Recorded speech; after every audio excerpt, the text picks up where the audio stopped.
Good morning to all of you बच्चों। आज ई class में कक्षा 9th ए विषय गृह विज्ञान में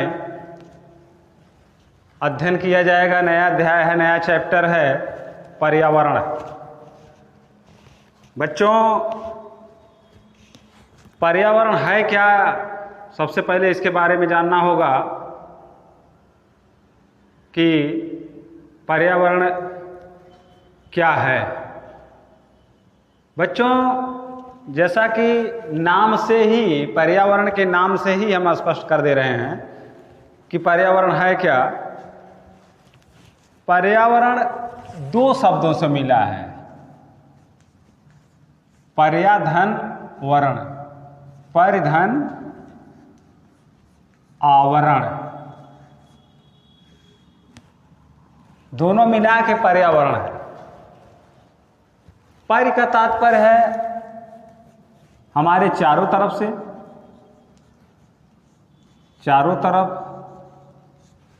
और आवरण का तात्पर्य है ढकने से, ढकने से। बच्चों, वह चीज जिससे हम लोग चारों तरफ से ढके हुए हैं,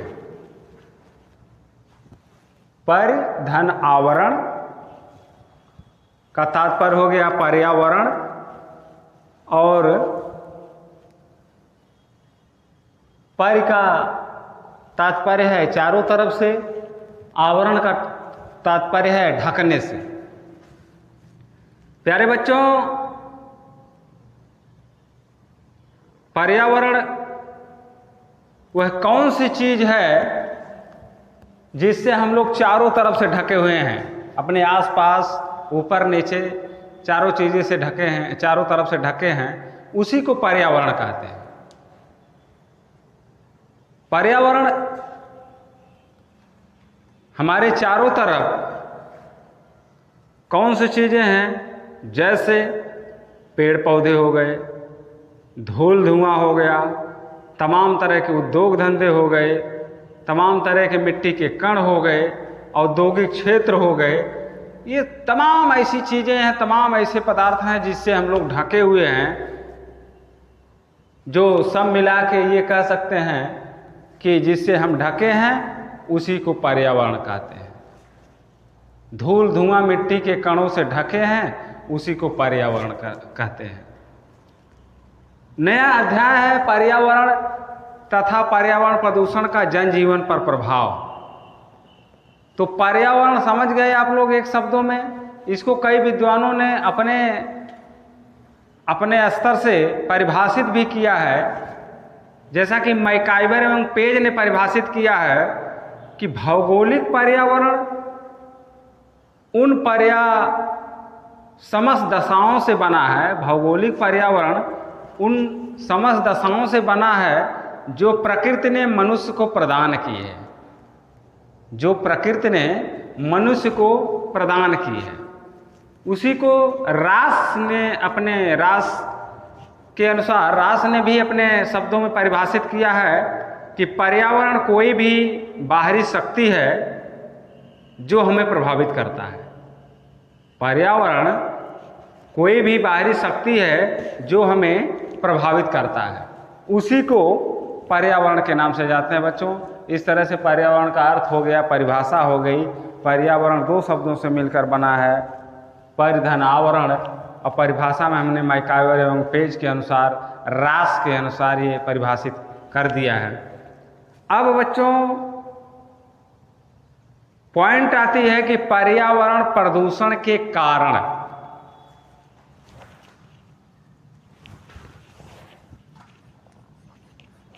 पर्यावरण प्रदूषण के कारण। बच्चों, पर्यावरण प्रदूषण के मतलब पर्यावरण समझ गए अब पर्यावरण को प्रदूषित कैसे हो रहा है उसके बारे में जानना होगा। ये तरह तरह के जो धूल धुआं मिट्टी के कण से जो वातावरण में जिससे हम ढके हैं, शुद्ध वायु को दूषित कर देते हैं, वही प्रदूषण हो गया। शुद्ध जल को अशुद्ध कर देते हैं, उसी में मरे हुए पशुओं को फेंक देते हैं, वह प्रदूषण हो गया। तो यह किन कारणों से प्रदूषण होता है, पर्यावरण प्रदूषण के क्या कारण हैं, इसके बारे में जानना होगा। बच्चों, इसके विभिन्न तमाम कारण हैं, तमाम ऐसी चीज़ें हैं जिसके जो पर्यावरण प्रदूषण के कारण माने जाते हैं।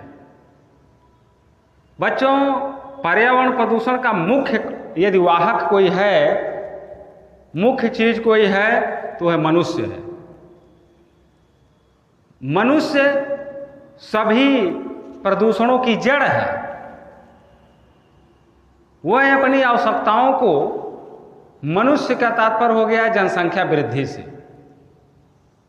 पर्यावरण प्रदूषण का प्रमुख कारण जनसंख्या वृद्धि है।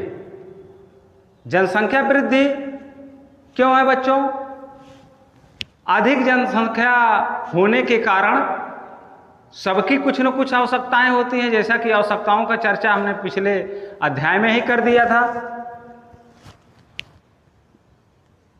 आवश्यकताएं हमने उसको भी डिवाइड करके, वर्गीकृत करके बताया था कि आवश्यकताएं मूलभूत होती हैं, आवश्यकताएं आरामदायक होती हैं, आवश्यकताएं विलासितापूर्ण होती हैं। इस तरह से बच्चों, पर्यावरण प्रदूषण के मुख्य वाहक जो है जनसंख्या वृद्धि है, और वह जनसंख्या वृद्धि के कारण जो है तमाम तरह की अपनी आवश्यकताओं को पूरा करने के लिए पर्यावरण को प्रदूषित करता रहता है। कैसे करता है? जैसे अपनी आवश्यकताओं को पूरा करने के लिए पेड़ पौधे लगे हैं, उसकी कटाई कर देता है, उससे फर्नीचर तैयार करता है, उससे घर बनाता है, उससे सोफा बनाता है, उससे दरवाजा खिड़कियों का उपयोग लाता है। तमाम तरह के ऐसे जो है लकड़ियों का जहाँ कार्य है, व्यक्ति अपनी आवश्यकताओं को पूरा करने के लिए पेड़ पौधों की कटाई करता है, ना कि पेड़ पौधों को लगाता है। बच्चों, यदि पेड़ पौधों की कटाई ना की जाए, अधिक से अधिक पेड़ पौधे लगे रहें, तो मेरे समझ से पर्यावरण प्रदूषित हो ही नहीं सकता। क्योंकि प्रदूषण को बचाने के लिए मुख्य रूप से पेड़ पौधे ही हैं।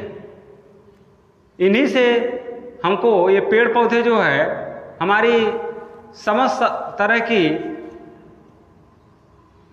सभी जीवों की कार्बन डाइऑक्साइड जो निकलती है गैसें जो छोड़ते हैं तमाम जीव, उसको ये पेड़ पौधे अवशोषित कर लेते हैं।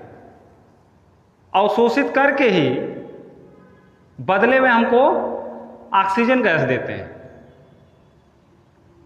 जिसके बदले में हम शुद्ध वायु प्राप्त करते हैं, ऑक्सीजन गैस प्राप्त करते हैं, और उसको ऑक्सीकरण करके हम जो भी खाते हैं आसानी से पच जाता है, स्वस्थ रहते हैं, आराम तलब रहते हैं, कोई दिक्कत नहीं होती है। इस तरह से बच्चों, पर्यावरण प्रदूषण का प्रमुख कारण जनसंख्या है। उसके बाद दूसरा कारण है अपनी आवश्यकताओं को पूरा करने के लिए पेड़ पौधों की कटाई है। तीसरा कारण जो है धूल धुआं है। प्रत्येक घरों से खाना वगैरह बनता है। अब तो अधिक परिवारों में एलपीजी गैस पर भोजन पकता है, जिससे जो है धुआं कम होता है, लेकिन उससे भी प्रदूषण फैलता है। तमाम तरह के भोजन की दुर्गंध, सुगंध ये सब निकलती है, तो वह पर्यावरण में ही जाती है, वातावरण में ही जाती है, जिससे वह दूषित होती है। उसमें जनसंख्या वृद्धि होने के कारण वह पेड़ पौधों की अधिक कटाई करता है, धूल धुआं मिट्टी के कण होते हैं, तमाम तरह के उद्योग धंधे हैं जिन उद्योगों से तरह तरह के धुएं निकलते हैं, प्रदूषित धुएं निकलते हैं, जो वायुमंडल में पहुंचकर वायु को प्रदूषित करते हैं। वायु प्रदूषित होती है, उससे भी तरह तरह के रोग होते हैं। उद्योग धंधों से जो निकलने वाले कचरे होते हैं, उससे भी जल प्रदूषण होता है। सीवेज के माध्यम से शहरों में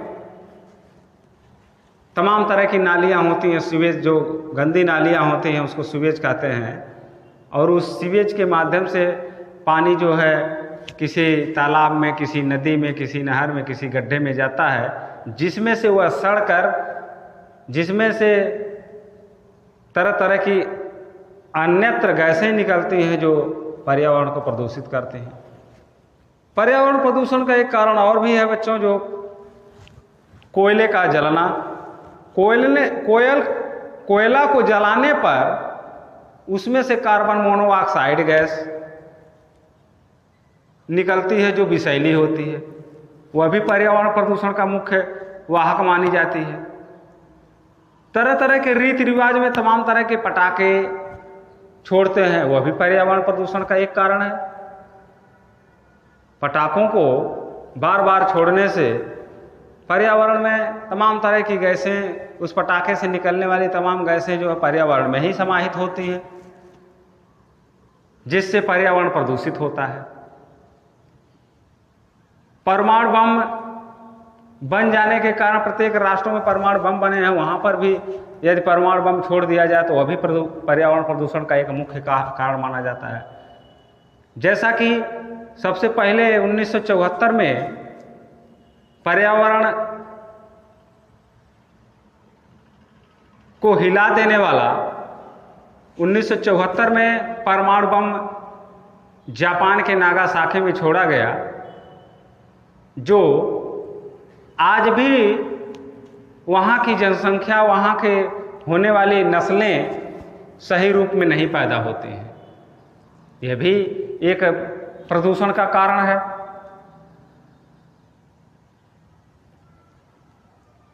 प्रदूषण का कारण बच्चों, जो पेड़ पौधे लगाए जाते हैं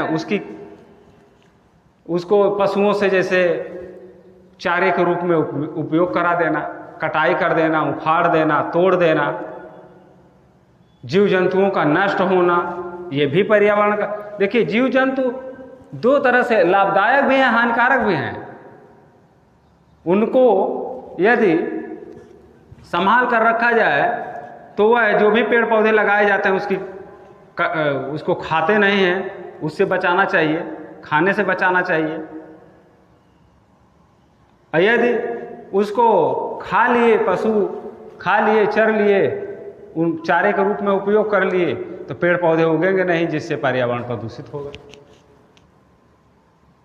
कारखानों से तमाम तरह के निकलने वाले धुएं, ये भी पर्यावरण का मुख्य वाहक माना जाता है बच्चों। तमाम तरह के खेती में जो कीटनाशक दवाइयों का उपयोग किया जाता है, वह भी पर्यावरण प्रदूषण का एक कारण माना जाता है। रासायनिक खादों के निरंतर प्रयोग से जो उत्पन्न हो रही हैं, जो उत्पन्न अनाज हो रहा है, वह भी एक पर्यावरण प्रदूषण का एक अंग है, जिसका उपयोग करने पर लोग तरह तरह की बीमारियों के शिकार होते जा रहे हैं। मानव तथा पशुओं के मलमूत्र की उचित व्यवस्था न होने पर भी पर्यावरण प्रदूषण होता है। खुले में शौच करना, खुले में टॉयलेट कर देना, ये सब पर्यावरण प्रदूषण का एक वाहक है। तमाम तरह की गाड़ियों से, चाहे वो रेलगाड़ी हो, चाहे हवाई जहाज हो, चाहे मोटर कार हो, बसें हो, इसमें से तमाम तरह के निकलने वाले विषैले धुएं जो कार्बन के रूप में निकलते हैं, ये भी पर्यावरण प्रदूषण के एक कारण है, जिससे पर्यावरण प्रदूषित होता है। तो इस तरह से बच्चों, पर्यावरण प्रदूषण के तमाम कारण हैं, और सबसे मुख्य कारण यदि कोई है तो वह मनुष्य है बच्चों। मनुष्य इन पर्यावरण को प्रदूषित करने का मुख्य वाहक माना जाता है, इस तरह से बच्चों आज कक्षा 9th A में गृह विज्ञान में पर्यावरण और पर्यावरण प्रदूषण के कारण तक ही सीमित रहेगा। इसके आगे अगली चीज़ें कल बताई जाएगी बच्चों। धन्यवाद बच्चों, थैंक यू बच्चों।